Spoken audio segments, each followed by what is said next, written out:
ஹே பாட்டி ஒண்ணு தொடங்கட்டுமா, அதிரடி களப்பட்டுமா, கேம்பெயின தான் திறக்கட்டுமா, மைக்க கையில் எடுக்கட்டுமா. ஏய் ஒரு நிமிஷம், நான் சொன்னேன் ஷாம்பெயினை தான் திறக்கட்டுமான்னு சொன்னேன். ஷாம்பெயினா?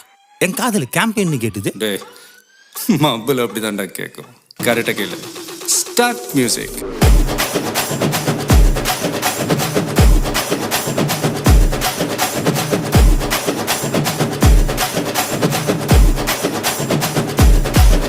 ஹே பார்ட்டி ஒண்ணு தொடங்கட்டுமா, அதிரடி களப்பட்டுமா, ஷாம்பெயினை தான் திறக்கட்டுமா, மைக்க கையில் எடுக்கட்டுமா. இடிச்சா என் வாய்ஸ் தான் வெட்டிச்சா